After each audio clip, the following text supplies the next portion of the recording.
I want to especially welcome those of you that join us early. Excel, I want to welcome you. Emmanuel, Zainab, Ikus, Callistus, Gabriel, Benedict, Akinwade. I want I to brought beg another and exam so that request. even the one that we Hello? used to throw away completely. Because like this one don't do there for All right. Akinwade, please can you leave your mic muted?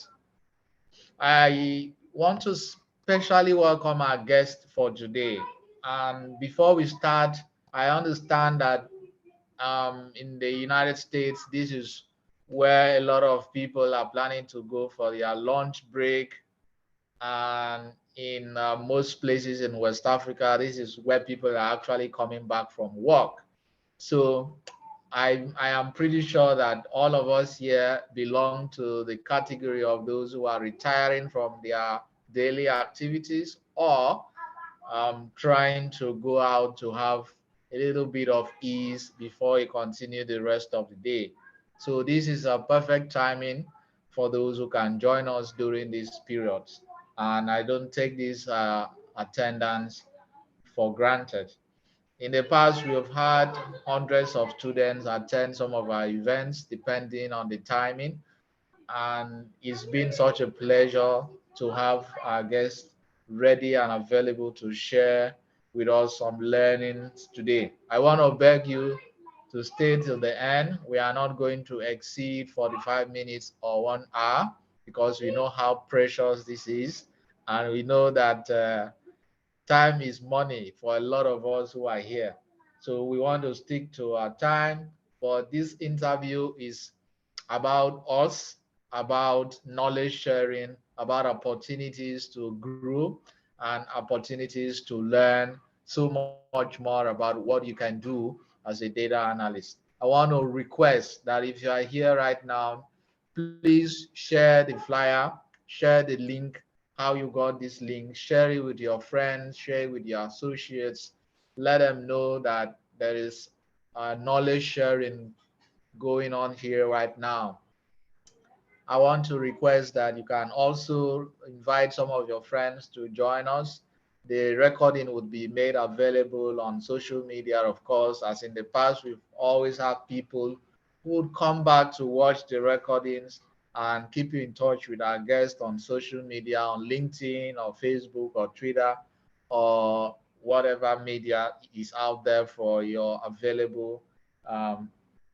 your availability. So I want to welcome and acknowledge you. So our guest, Mr. Tosin, are you here, please? Yes, I am. Good evening. All right.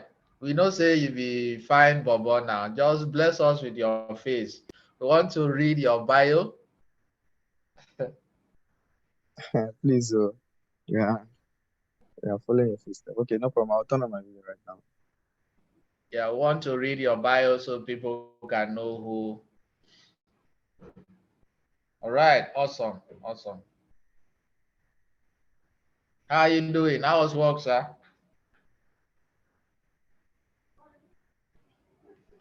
You are muted. Okay. I say it went very well. How about yours too? Yeah, great, great, great.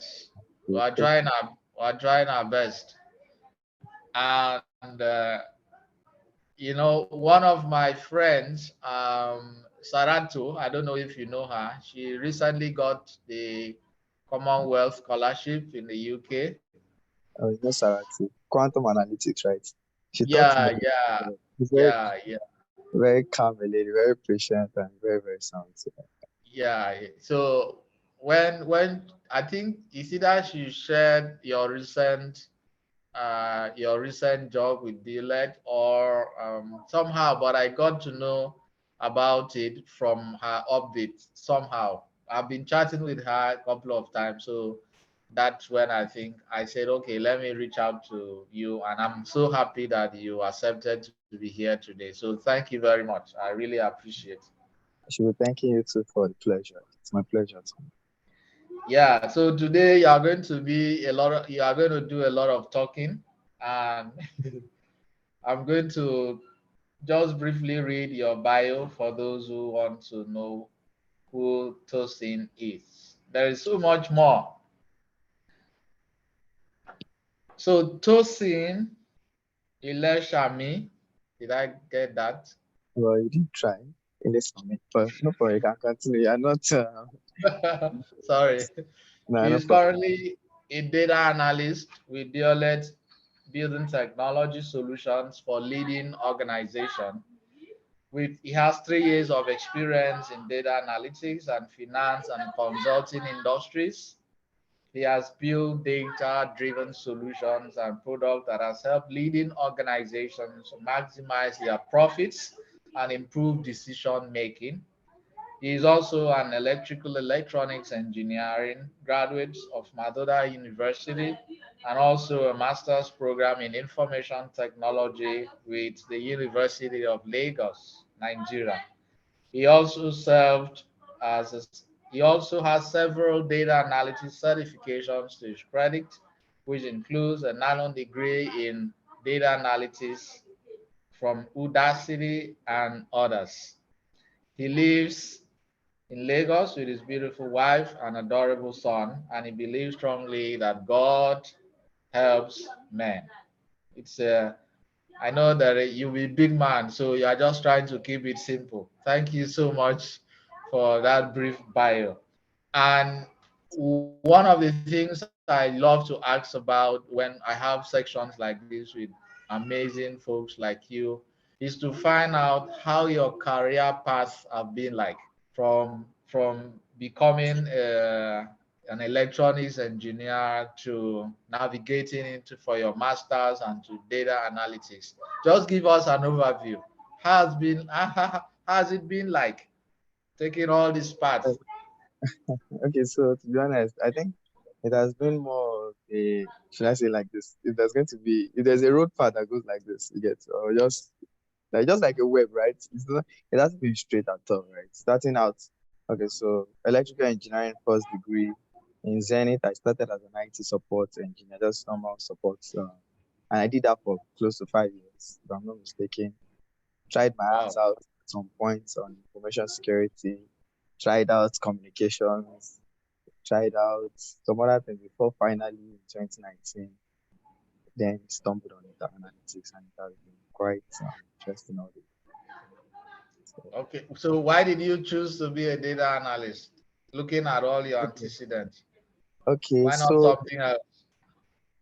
well the truth is at the point of choosing the analytics, I just knew I wanted something different from support, right? Because then like technical support role just having to fix systems, laptops and all. And I always wanted to do something different. For analytics, I would say majorly I was influenced by my friend turned mentor, like I said, when he kept on talking about analytics, talking about a lot of things, and I got interested. But along the line, when I started, you know, with the little at my office, I had something I was doing that was, having to run an Excel report every week, trying to check a couple of things. So I was finding out that the more I was doing, trying to, walk through the Excel, check a lot of things about the data, look through it, I developed interest in it. So I saw that, look, this looks like something I like. It's not really coding. And this is something I kind of like, just trying to look for what is missing here and there and trying to build nice visualization. So I think I fell in love with it along the line. Love just grew. So that was just it for me, actually. Oh, awesome. I know this is not part of what I'm supposed to ask, but when you were learning it, did you have any challenge about it? Was there any software that was giving you too much headache? Was there anyone you loved too much, and why so? Okay. Okay, so well, I would say challenging, although I think for me, the software has given me a bit of maybe in terms of a bit of technical, stress. I would say maybe SQL, the advanced part of SQL, because SQL is Okay. easy. Everybody says SQL is easy, but when you start getting to some, much more advanced level, that it could be a bit, but I've been enjoying every other part of them, right? So basically, Okay. Okay. Awesome. Would you say that you just share with us? because I see that there are some people on this call, and even those that will listen to interview, a couple of folks who are new to tech. There are some of them that ask me a lot of questions online, like I am not very good in mathematics. I'm not good in calculations or statistics. I'm not good in science generally. And there are some persons that are lawyers. They come from the arts background. They are just so afraid of going into tech per se. So, using your experience, I know you have something related to the STEM field, but assuming that you didn't have such experience, using what it has been like, what would you say to be your most challenging times navigating into the tech space as a data analyst? Okay, so from your question, what I can say, well, from my own perspective, I feel what most new persons, and I'll use myself as an example, need to really understand when trying to break into tech is they need to understand that, first of all, tech is for everyone, right? But yet, tech is also hinged on your interests and your passion. So, whatever it is you like doing, right, you would find a version of tech that would fit to that, right? So not everyone will be software developers, not everyone will be database administrators or even data analysts, but there'll be something that will fit into your person. So what I always advise is it's always good to have proper guidance, especially from someone who has gone ahead, right? So I'm giving an example of my own time where where I spent like close to of which the person who was my mentor, right? He told me some things specifically when I was starting out, but Mm. I disregarded the advice and I spent a lot of time going in circles until I came back and I started learning basics. So the first thing I would say is know yourself, know what you love doing, know your passion, know your interest. Do I love to just stay indoors and just try to build things? Or do I love to ask questions about it? Or do I love to design things? Maybe that will be other product design. So once you're able to know yourself, you find a part of tech that aligns to what you love, then usually it's always good to find someone who is already established in that part. The person can give you tips that will make you succeed in 6 months, whereas you could have been running along learning skills that might take you another 2 years and you've not still gotten a grasp of that knowledge part. So those are basically some of the things I would just like. And regarding the part, like just like I think basically that just answers the question because not all tech is mathematics. I think that's just the round of the. Mm. Mm. uh, That's actually very true because thanks so much for that amazing response. Because I remember that there is a lady that reached out to me, and she I know that she used to design. In fact, she's good in designs, right? She's very excellent when it comes to design. She knows the right type of colors. And she was like, this tech thing, she's not interested in all this coding and things like that. And I was telling her, okay, I've seen that you design things. When you design these things, do you actually share your opinions about the design with a team? All right. Do you send your designs to people and ask for their opinions? And do you work on those or rework on those opinions to make your designs better? And then she said yes. Then I also asked her another question.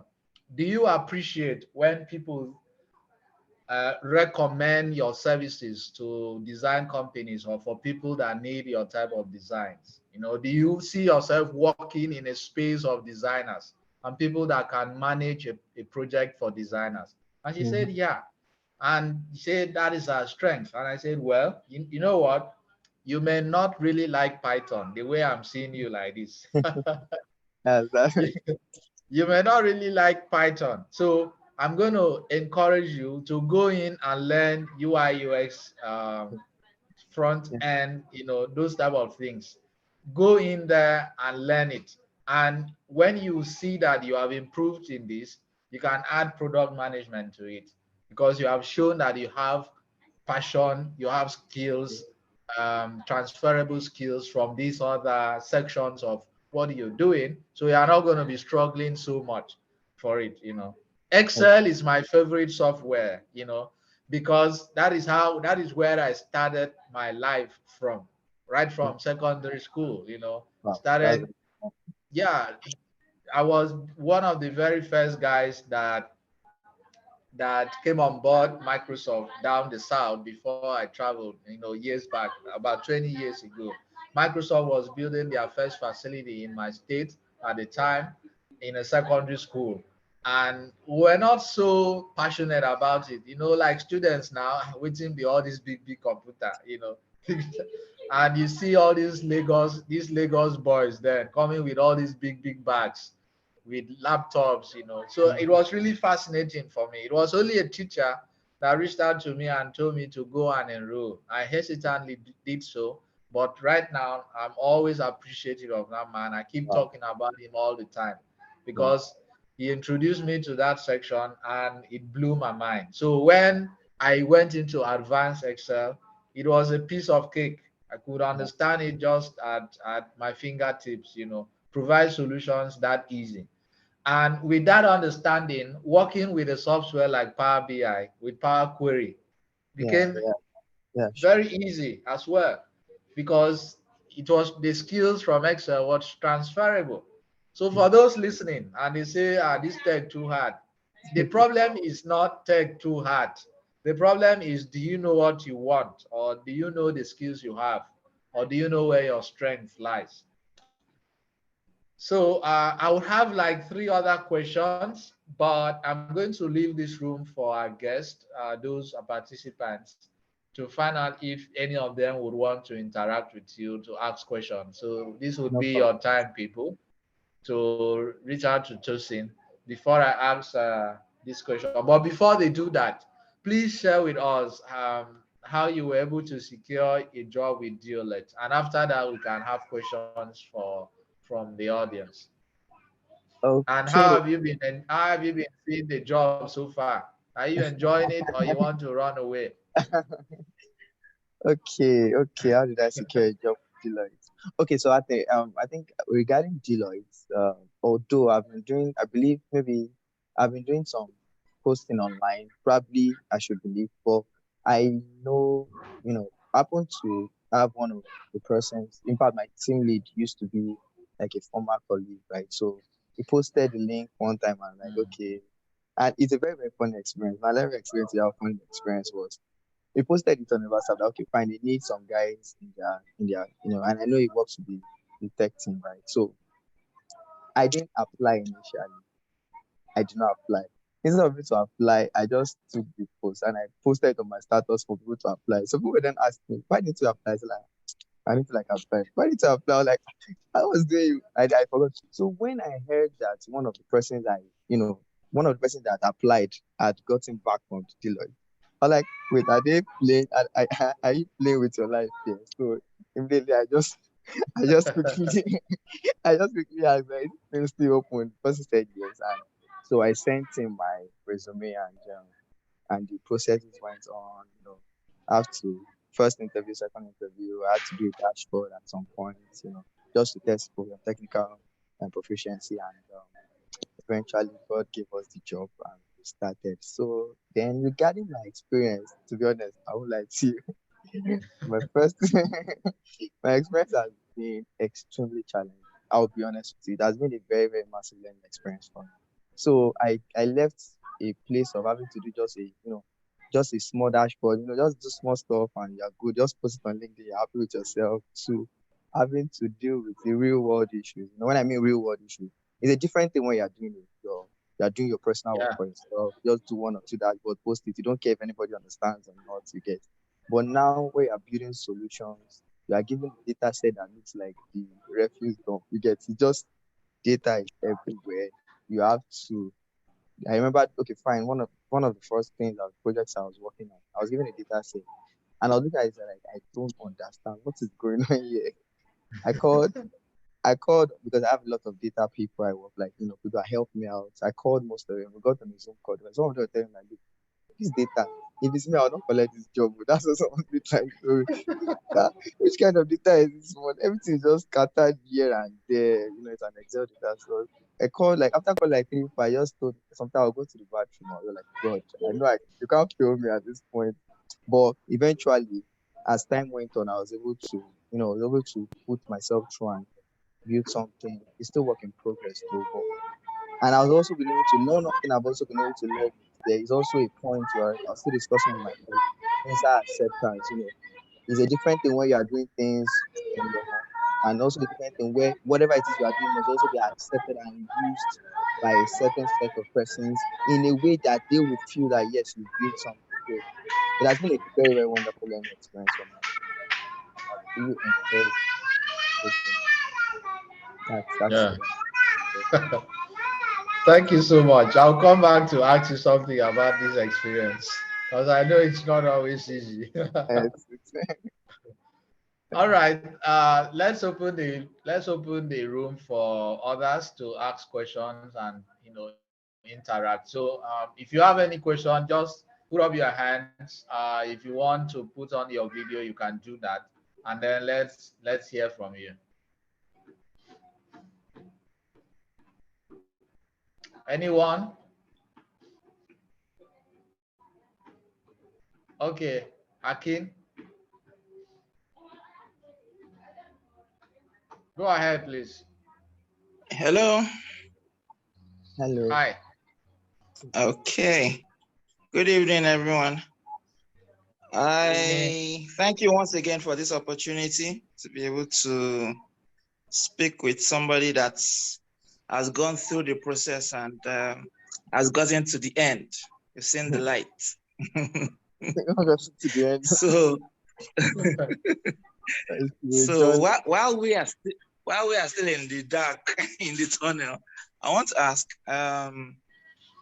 do you ever have this feeling of not being enough or not knowing enough or feeling inadequate? Have you ever doubted yourself? As in, yes, you studied, you've done the training, but that kind of I don't know, No, I'll continue, please. I'm getting um, that kind of doubt that you're not sure of whether you can deliver. And then how did you surmount it if you had? Thank you. Okay, thanks for this question. When you were asking this question, I just casted my mind back to my first month in Deloitte, right? I thought whether, at some point, I was saying something. I just had to cut that story short, right? Because I said I was going to, at some point when I was given this first project, I had to go to the bathroom severally to just like tell myself, look, I can do this. I can do this. I can do this. And yes, I really do have it. I really do have it, especially during my first period and I do have it a lot, especially during my first period. And it wasn't so easy for me because I felt probably it's by mistake. Maybe this whole thing was just a scam. Maybe I was not supposed to be here. Like, to be honest, I was like, maybe I'm not supposed to be here. Like, these guys are too good. Like, what am I actually even doing here with just what have I even learned? You get so, but I think for me, at that particular point in time when those things were coming, I just kept on telling myself that look, I know that at least I passed through an interview process before getting. I know that okay, fine, to a very large extent, I've been able to accomplish some skills. I've been able to learn some things along the line. And I just kept on telling myself positive things like, okay, look, at least, I'm talking about real things now because one thing is this: someone said something, we don't acknowledge our progress well enough. So what it means is that you spent close to 6 months or 3 months or 4 months learning a particular software, right? But after like maybe that same 6 months, you still feel like you've not done enough. It's a normal thing that happens to everyone. But at the end of the day, if we have to be able to quantify what you've done and use that as a basis that okay, look, regardless of how I feel right now, because at that point, this is what I just told myself, look, regardless of how I feel right now, I know this work might be difficult. I know I'm feeling like I'm not supposed to be here. Maybe I don't have enough skills to be here, but I have actually given myself to this. I've been working on this. I reminded myself of a couple of things I've done before that look, I've done this before, I've done this before, I've done this before. And I know that God is also helping me. And I think that's the final part for me. I just kept on praying because at that point I was scared, but I just kept on also putting prayers and also reminding myself of some of the things I've been able to quantifying what I've done in times past and letting myself know that okay, look, that we've gone through this stage before means that okay, fine, I can still do it again. So basically, that's just how I was able to, you know, and I kept on just to, and final thing, just keep on forging ahead, right? Regardless of the feeling, just one will just keep forging ahead. I'll do go. Regardless of how I feel, I'll just keep on moving and keep telling yourself positive things. For me, that's what I was able to go through that particular. I don't know. I hope that answered Akinwande Ilori, right? Yes, thank you very much. I appreciate it. Okay. Thanks so much. Any other question from the audience? And I think that your response, just thinking about it now, really, there are some people that it's okay for them to gain skills, right? They can spend 1 year, 3 months, 6 months gaining those skills. They get certification for those skills. But when it comes for them to actually go out there and apply those skills, they begin to stay afraid. It's crazy. There are certain things I have done and I've gotten in my life. I'm saying this to challenge everyone here that I didn't have 100% confidence in the skills themselves. It's just a small one that I was able to do. I say, don't do. Let me go and test the waters. I just move out there. The way I would present my Excel dashboard to you, the way I explain something on Excel, you think I've been doing this thing since I was born. You don't know that I actually learned it. Okay, it wasn't part and parcel of my curriculum at the time in the university. I actually learned it. So it's possible and it's very, very crucial for us to believe that, man, you have done it. Go out there, try something. You either get a no or a yes. But the difference is that whether you get a no or a yes, the difference is the experience that you now have, which should push you to even going for more opportunities. So thank you for that insight, really. Any other question from the audience?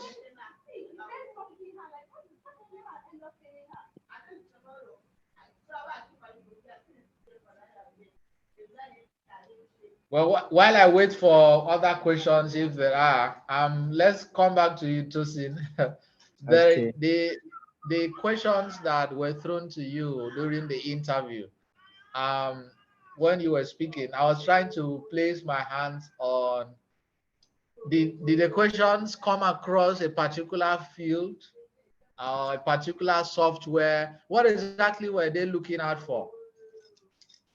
Okay. Well, I think the, the interview was actually quite a very interesting one. Okay, so because the questions were mostly around the technical, more on database and things around, not really data analytics per se, right? More on the database perspective, right? Just, to test my general knowledge of databases and a little part of analytics, but not major analytics. Although the second part of the question had to do, although I think the tipping point in one of the interviews had to do with the question more on automation, though, right? But not exactly data analytics as the case may be. More on, I think basically what at that point for me, especially the later part of the interview, or should I say the tipping point, because there was something that happened at a tipping point. There was a particular question that was asked, and there's a way someone is asking a question in your heart, as the person is asking the question, you do not have the answer immediately at that particular point in time, right? So a particular question was asked, I think around automation. And I knew I was not, I knew that at the point of asking the question, I wasn't able to answer. But I learned something, and I think I'm just going to base on what you say, that never say no, especially in the point of an interview, right? Never say I don't. If you can't, just find something, because when you finish asking the question, I was like, okay. And I just said, okay, I just found the answer, just coming. I just said something. I know that was exactly an answer, right? So for me, I think what they were looking out for was just confidence, right? Confidence was one of the major things. Okay, fine. Are you confident? Are you true? Are you also, are you able to, present your thoughts in a manner that is understandable and clear, right? To, to people in a way that is also presentable, understandable, and clear, and also concise. And are you also technically grounded? So I think those are some of the major things that we look at in the interview. So that's just Wow, thank you. I You know, we run an EdTech firm where we provide data-driven solutions to different organizations. If you've checked out my social media, you would see the different organizations I've worked with in the past and presently, and as well as providing knowledge-based activities, opportunities to people who want to learn data analytics or software engineering, or just graphic design. We just introduced that to our firm, and we have someone who is also teaching Python for data analytics. So these opportunities are um, really, really important. And it's good to see that these things are possible. I'm even looking out for, let me see if we can actually invite you to come in one of these days, maybe next year, one of our classes to take our students on a course. I'll reach out to you privately No problem. afterwards. There's no problem. And because sometimes it is very, very important for people to know that these things are possible. There's a question from Dr. Ekene on the chat. She's been having issues trying to talk. Our question is, with what we have learned, were there similarities with the real work you are doing right now? Did it help you in the job? Yeah. Okay. Okay. When she mean what I've learned, like the courses I learned, right? Yeah, courses, yeah. Yeah. Okay. So I think for me, from the day, okay, let me just put it. I would say my official data analytics search in terms of learning started last year October. Just like the story I posted when I called my mentor and I Yeah. convinced all my and all like that. So from that day, right, the learning resource I was given to me, right, it helped from that particular day when I started learning. Immediately I started applying it to my work. Like it wasn't even a because like I said, I was doing a bit of data analytics, I had a report I was working on when I was in the bank, too, and I was able to optimize, rebrand, and turn the report into something different from it. So it helped a lot. The only thing I can just say is this for me, from my perspective, is that if you will really want to learn analytics and you want it to help you, especially in your work experience, it's best to understand the basics, right? Understand the basics of telling stories with data, understanding the basics of how to gather insights, understanding the basics of Excel, even Access. At that point, like I told you, my mentor said, go and learn Excel. I felt I was too big to learn Excel. Why would I learn Excel? I went down learning SQL Power. But when I went back to Excel, I was able to hands-on insights, Excel, PowerPoint, you know, from that point, I needed to my boss. In fact, at some point, my boss had to call all of us, called all of us in a meeting. My boss, that was before I left the bank. He handed me at least a sizable amount of money because he was super impressed with the kind of reports that were coming out of the team.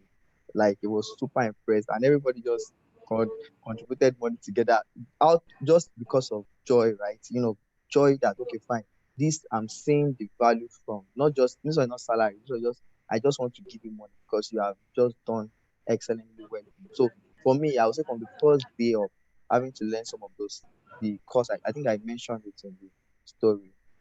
Understanding the basics will help, not pursuing skills, but knowing the basics of data. It will help in the job. So that's what I can say for that regarding Hmm.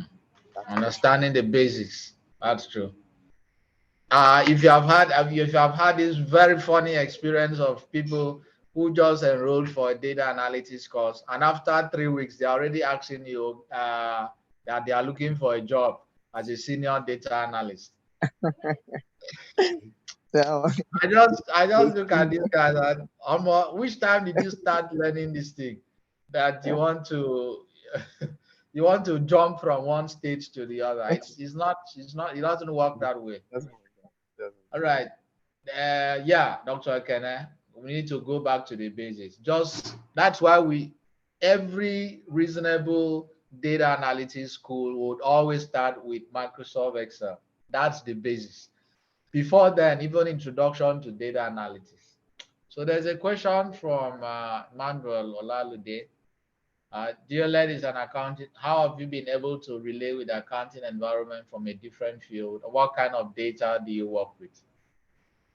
Okay, so well, that basically, yeah, Deloitte's an accounting firm, yeah, but there has been an evolution, right, recently, especially for most of the big four. So I work in the tech team, tech assurance team, right? So in as much as in accounting is one of the major sources, of one of the major aspects of the firm, but you also have the different other business units. And for each of these business units, you have tech teams that provide solutions to organizations, right? So yeah, Deloitte an accounting firm, right? But there are also career opportunities for cloud developers, data analytics, software developers, and also different aspects. For my own part now, I'm more in data analytics. We build solutions for organizations, regardless of type of organization, build solutions for them. So the solutions can come in different aspects. So for me, I am able to focus on data analytics as a pure discipline within my team, right? So for that, there's opportunity to build solutions for them. Now, when I mean solution, not just solutions. So basically, that's peaceful. So the opportunity is the right one. It's not just limited to what it's but Yeah, and I have to mention when my work as a research and development personnel in Plan International in Washington, D.C., you would be surprised to know that despite the fact that the organization is working in the development space for girls across 50 countries and over 60,000 communities across the world, you'll be thinking, what is a data analyst going to do there? You know, but you will be amazed to know the type of data that this organization is collecting over a single week, not even a month. Because how do you want to make your programs to actually be on point? How do you, in terms of monitoring and evaluation, okay, how do you make sense of what is going on in country A? How do you relate? So whether you are in the, whether you studied in social work or child development or whatever, it doesn't matter. As long as you are a data analyst, you should be able to work in any firm at all. As long as that firm have access to tons of data, you are good to go. Your job is not to go and be doing accounting with them now. let me All right. let me even Uh-huh. comment. Let me just portray for that. So for that person who asked that question, right, just to be a bit clearer, the aspect of building solutions. For example, my team builds solutions for organizations. So for example, Unilever. I'm just stating, not like those are not the exact thing. I'm just stating. For example, Unilever wants to build a performance metric monitoring tool for their products, the way their product goes to different places, or probably we say MTN wants to build a monitoring tool that's like a dashboard or a data analytics end-to-end solution that will help them to track uh, the way data is being used, the way call rates are being produced, the way a couple of other things are being done. They can contact our team can build solutions for them, and also across different industries as such. So it's more of a service rendering team for other organizations for the sake of clarity. So for whoever it is Mm. that just to Yeah, that's true. get more light. Thank you. Thanks so much. So Excel asks, the question is, I want to enroll in January data analysis class. As a person that have no knowledge related to data, how will I go about it? Mr. That you will speak to that, Mr. David. Well, let me try to respond to that because perhaps the question is being directed to me. Yeah, yes. Um, we normally do have um, Excel beginners class. We have introduction to data analysis. There are materials, free materials that will be shared. So it doesn't matter if you are very new to tech data analysis in this case. What matters is your determination to actually learn and ask questions. And people don't really see the need to belong to communities. They want to learn on their own. They want to go to YouTube and watch videos, but they forget that after watching those videos, if you have a question, you need to pay that person to actually attend to your question, especially if they are work related questions. If you go to Udacity or you need to reach out to the tutors privately if you have any questions about any of these things. So community matter. If you have a community of people who are doing similar things, it's always easier for you to reach out to the trainer, reach out to your fellow colleagues. In fact, Samuel, uh, I don't know if you know him. Samuel Jegede was one of those persons that Anu and a couple of them were really close when we were learning this together. And even when I started my journey as a Microsoft certified data associate, it was still with people, you know. So aside the fact that you are new to tech, you try as much as possible to ask yourself what community is available out there. It could be the health techies, it could be any, but make sure that it's a community of people that are willing to help you. That's one thing I would share with you, because that community really helped me. It's when you have a community, then you can go online and watch videos to improve your knowledge. But if you don't have a community, if you are self-taught, it's going to take you a longer time to learn what somebody who knows the problem, or the question will just respond to you immediately. Oh, this question is not new. This is how I attended to it. So look for a community. And for our community, if you want to choose us, we take care of those who are newbies, and we try to make sure that we attend to basic questions and basic problems in Excel before proceeding to advanced Excel. All right, so there's Excel. Did I answer your question? You can unmute if you can. I hope I did. Emmanuel also asked another question. All right, he said thanks. You're welcome.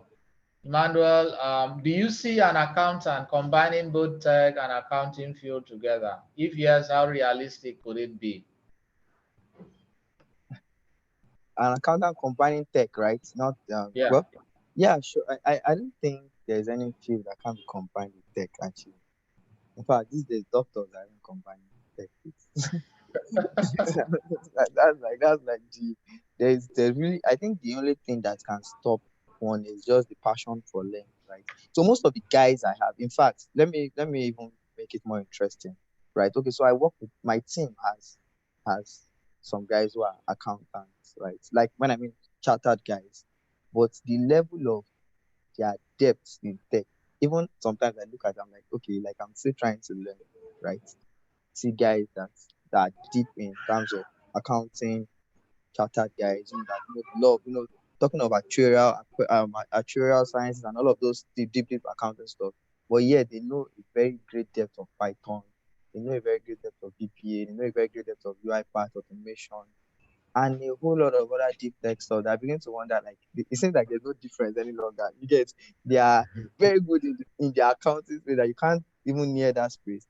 And in the tech aspect too, you are wondering, like, you're even struggling to catch up with them. So I think, in fact, accounting and tech are becoming so mixed, these matched up these days, that it's a very, very major advantage because Python is used for automation. Even in Excel, Python is used massively. So it's an open field, and it's going to make any accountant, be appreciated more and stand the test of time because you're not just good with numbers, but you're also be able to do a lot. So it's an open field. But that's what I can say from personal experience and what I can see. Um, so I don't know how that answered the question for the person who. All right. Then if Chuku, do you mind telling us the software you actively use daily in your work? Well, for now, yeah, I think software is also will depend on your uh the project you're working on, right? Although the one I've been currently working on, I'm using for the past like 3 months. So let's say 2 months there about has been Power BI actually. Power BI is majorly. But now, at some point, I was doing SQL for something else. But basically, for almost 2 months straight, now it's been Power BI due to the nature of the project I'm working on. So, it's Power BI. But that would also, to a very large extent, depend on the nature of the project that runs on. That's Hmm. Power BI. In case somebody wants to joke with it, don't. Just Power BI, and that is what is putting AZA inside your account. uh, Is there any other question? Anyone wants to unmute before I ask our guest one last question for today?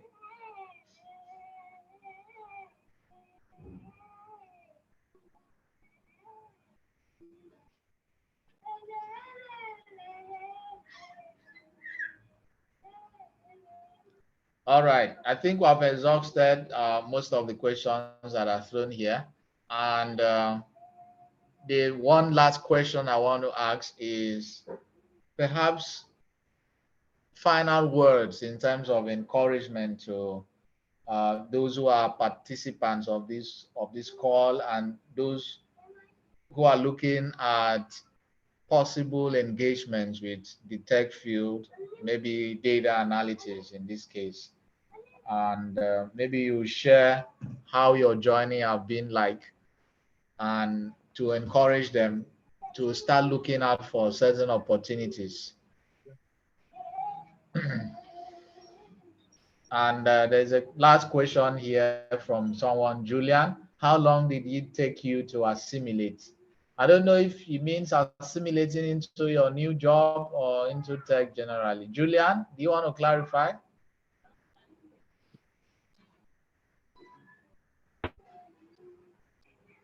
Into tech, all right. well, I think I've been around tech for like since I started my job in 2017. So I joined the bank as a I'm in the tech team in the bank. Well, I was in the tech team in the bank as a support engineer. So I pretty much I was more aware around. Although I do support, I was a support engineer, but I think I've been around the tech environment since that time. But in terms of breaking into the data analytics, right, I don't know if that's the question, but if it's in terms of breaking into data analytics, I would say, let's say, I think it took about a year. I think that was, let's say, if it's the point of getting the job, I'll say a year. But for me, I'll say I did not know I was already a data analyst as at the time I was. So Hmm. so for some people it doesn't work for everyone like that, right? But as at the point where I realized I think there's someone on the line called him Ayodele Oluye. He said something about being a citizen data analyst. You get a citizen data analyst is someone who is not a data analyst, as in like, okay, that's not your job role, but you work with Excel, you do at least one or two reports, you do a couple of things here and there. So I knew that I was a citizen data and I started working on it since last year. But I would say, let's say, a period of learning. I can't really quantify, but I know that I officially started learning things about data analytics in 2019. That's what I can say. Since let's say 2019, I officially started learning things about it. Then getting a job that involves a full tech role came in 2022, right? So, but Awesome. it doesn't work the same. Does it mean, let me just have a follow up now. Does it mean that you didn't apply to data analytics based roles or you were rejected over and over again or Okay, I think that's a very good question because honestly, I wasn't really applying. I think I was just best. That's the word. I was not applying. I oh was not okay, applying. okay. So I was still trying to find a year. I wasn't applying. So just early this or late middle this year, I started trying to apply, but I wasn't applying. I was just trying to learn. and just get my hands grounded. I wasn't really applying as like majorly applying to tech roles in Nigeria now. So that means it's possible to even have a job with before 1 year. Yeah, well, I from the look of things, I hear a lot of testimonies online. So one thing I noticed these days is, and to be honest, it shouldn't take you 3 years. I think I've handled that already in my post earlier. Mm. If you are well focused, you can get in 6 months. You can get. I think the getting of the job shouldn't be a dependent. It shouldn't be like a factor that determines your breaking into tech. I think if I'm going to use that word, because getting a job is it has a lot of things around it. So some people come online and tell you I got a job in 6 months. Some will say I got a job in 3 months, and you are there learning consistently for a year and you're not getting a job, and you begin to feel, oh, probably I'm not making progress. But that's one thing I feel strongly that breaking into tech is when in your mind you've passed through the curriculum. You are going to school, you go through your 100 level, 200 level, 300 level, 400 level course, you become a graduate, right? So if you pass on certain level of knowledge that is universally accredited, you can say, okay, fine, to an extent, I've gotten into this. The only thing that's left is for a job to cement my status. I hope that makes a bit of Yeah, sense. yeah. There's Yeah. particular, let me just give you an example. There's a lady on, I use her as a reference because I think her post inspired me at some point. There's a lady called Alexandra Igudaru. I think she's now a Wema Bank. She's quite popular on LinkedIn. So I noticed that profile. I noticed that as at the point where she said something about, having to learn for 6 months, did a couple of courses. I'm using that as an example in this case because I think it might apply to some people here. I checked her profile. I saw it's more like a math teacher from what I saw in the profile. Did different projects, did a portfolio project, right? Did a portfolio project and posted it online. As at that time, I'd not gotten a job, but I was watching the activity and I saw that at some point she was hosting data Twitter events online, having to talk a lot of data on LinkedIn, but yet I'd not gotten a job to cement that profile up until recently when I noticed that the status changed and a couple of other things. So a job might not necessarily be a best determinant of the factor of breaking into tech for me, so as not to give Mhm. somebody the demand of that. That's what I feel. So that someone will not start feeling like, okay, I'm not getting a job, so I'm not there yet. That's just my conclusion. Okay, we have two more questions. I think that should be the last ones. From first one from Callistus, how can one break into similar organization you're working with? Because he believes there are tech companies in Nigeria. And the second question from Dr. Kene, how do you factor this into your CV owing to the fact that it's not a degree course? Okay, let me start from second. We said what's the first question again? It said, how do you break into tech companies in Nigeria, right? Yeah, how can one break into a similar organization you're working with? Or I think we're looking at tech companies again in Nigeria. Okay, so one thing I can say is I've noticed it, and I would say I think the job market is becoming, unlike in previous days where you had to go with your CV everywhere. The job market is becoming there's a lot of advantages, especially on social media and LinkedIn, right? So I noticed something earlier this year. Before now, I'm talking about I wasn't really so keen about social media and LinkedIn. But earlier this year, I started posting dashboards online. And within those periods, I started posting dashboards. I started receiving in emails in my LinkedIn DM. Okay, fine. I have this job. I have this interview. Okay, would you like to do this? Would you like to do this? Okay, I have this job. Okay, at least 2 or 3 people chatted me up about job job recommendations and so on, of which I was following 2 interviews concurrently before Deloitte offer came in. So what I can say is in terms of breaking into tech or breaking into similar organization, one thing I can say is for sure, learn the basics and master them. Once you are done learning the basics and the skills, build projects and post them online, right? So the projects you are going to post online, have a project portfolio such that they can click on your project portfolio. You can see Alex Freeberg's YouTube channel does that, helps a lot in helping you to build your project portfolio with just an HTML downloadable markup. You can build a project portfolio and post your project. Once recruiters are scouting the LinkedIn, uh, should I say landscape, looking for people, So if you are consistent with those, before you will just see that you will begin to receive emails, inboxes, and people begin to ask, okay, fine, because they've seen that you've demonstrated your competency online, and you're also, doing your best to ensure that, okay, fine, your profile is well laced with, competencies, and not just hoping that something will drop on your lap and all that. That's what I can see from my own personal experience regarding breaking into such. Then the second question, I didn't really get it. You mentioned something around putting something on my CV. Yeah. How do you factor your experience in your CV owing to the fact that it's not a degree course? And someone is trying to find out if it's possible to work remotely with companies, or do companies prefer your physical presence? Okay, so I'm still trying. I think I really need clarity on that second question, right? I'm not so clear. Is it the one on CV? Dr. Yeah, Ekene, can you unmute? I don't know if she's. but Is maybe there we should go. anyone that understood her question?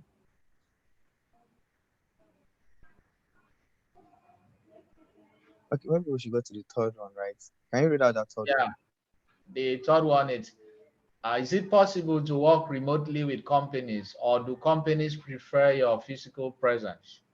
So I think that question is actually company specific, right? So there are some organizations, tech companies, or that will demand a full role. So usually those are terms that you know there are some that will demand full term physical presence, some hybrid, and some a full time remote job, right? So I think that's actually company specific. So those are some of the things that those are some of the kind of questions that are asked during the interview stages. So it's not a full, maybe during COVID, it must have been a fully remote role, but now it's based on the organization, right? So it's not exactly a straightforward thing. So that's about it. So is there any other? Good Yeah, evening. okay, You good. asked this question Dr. Kene asked. Okay. I think my understanding is usually when you write your CV, you put your educational qualifications, your bachelor's degree, your master's degree, and the rest. However, for like the course we're running now, and which many people run online about maybe data analytics, you don't put they are not degree courses. So I think in my own understanding, what he was asking is, how do you do that? How do you present your CV on how do you present this your training or your skill of data analytics on your CV when it is not a degree program? Okay. Yes. And perhaps maybe employers conscious of that, whether it should be a degree or they appreciate what you have as maybe a short-term training like we're having. Thank you. Oh, okay. You mean this type of training, right? Or this type of interview session, right? Yes, the one we're having with the health, or somebody may have done one Okay. maybe on Coursera or Udacity or anywhere else. Oh, okay. I get what you're saying. Okay, so I think what I would say is, although usually for every CV there's a path for certifications, right? There is a path for degree, that's educational qualifications.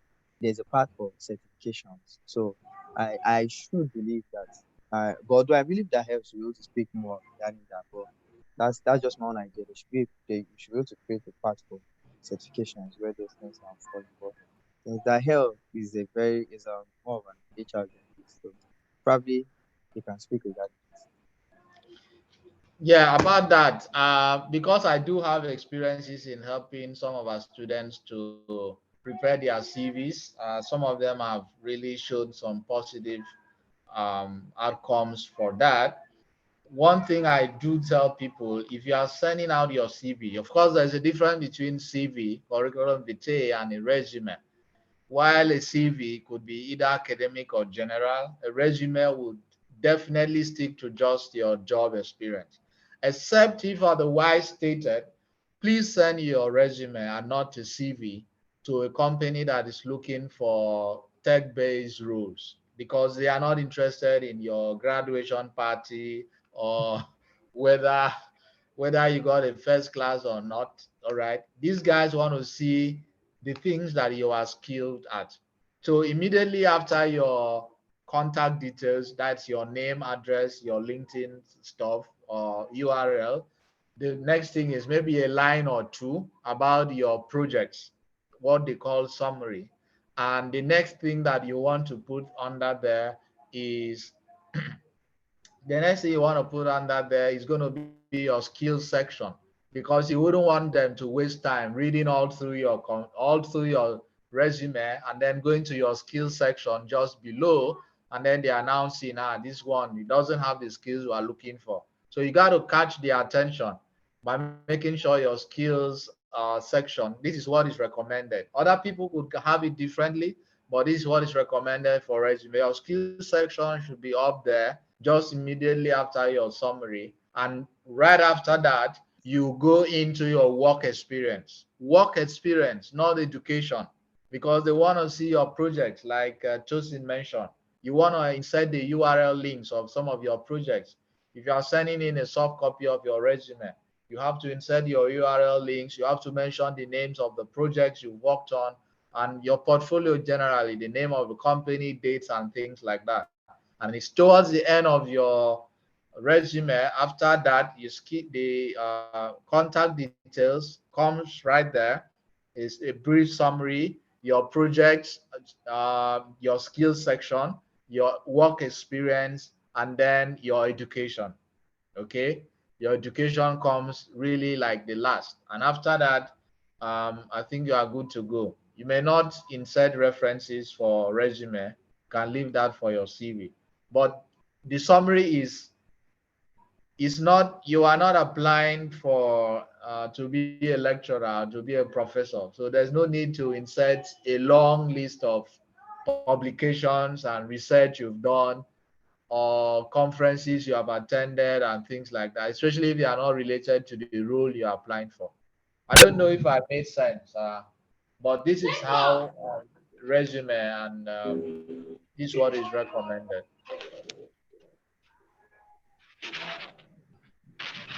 All right, I think if you would want to say one final words to those who are new to the whole tech thing and how your journey is, just give them one last fire word.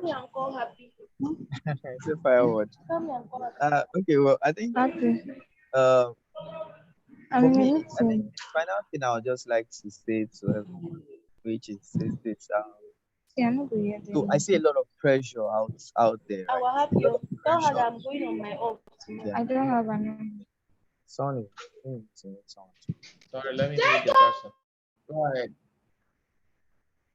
Okay, so I see a lot of pressure out there, right? And I see a lot of pressure, starting a new job, just completed this, a lot of pressure. And I think the first thing I would just like to say is don't rush yourself, right? For me, that's what I think that don't rush yourself.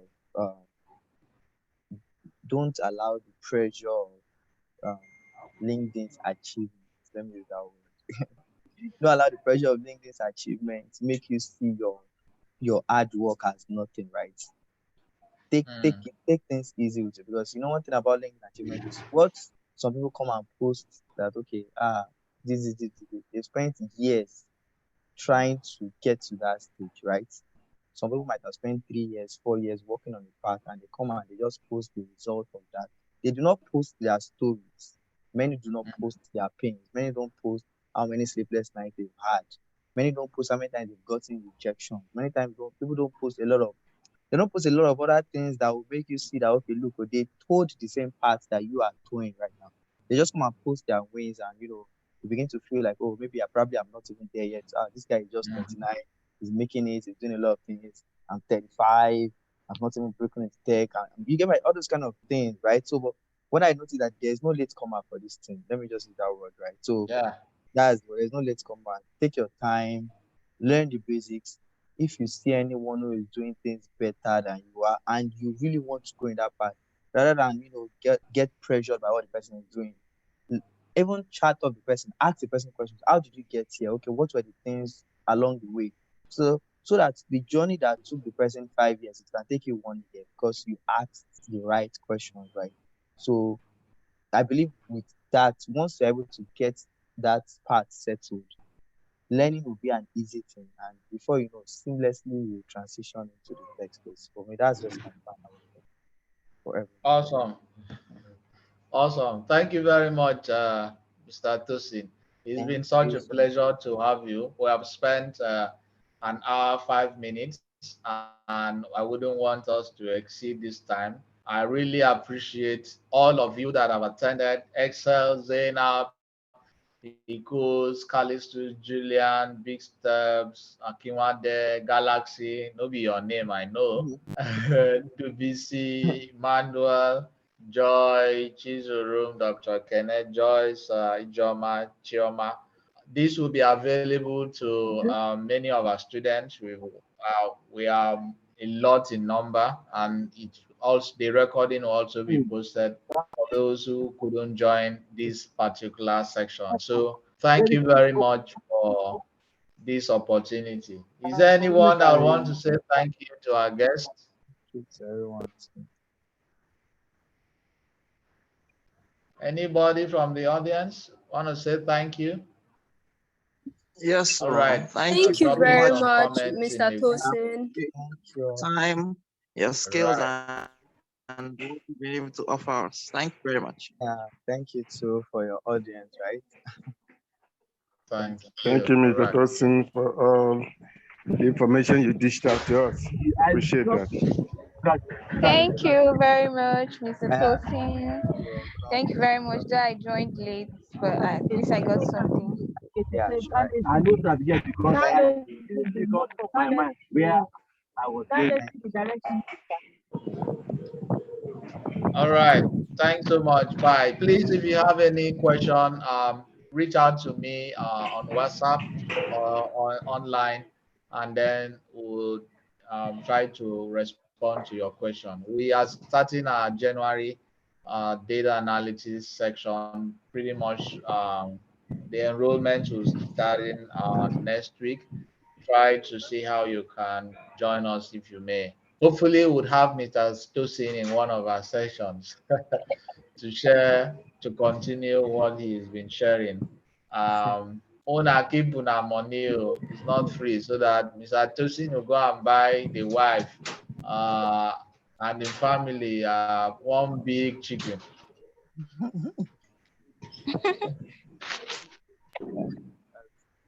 All right, bye bye everyone, and Tosin, thanks so much for coming. Thank you too. I appreciate it. Pleasure. Okay. All right. Bye. Yeah, bye. Thank you. That phone. It's making noise.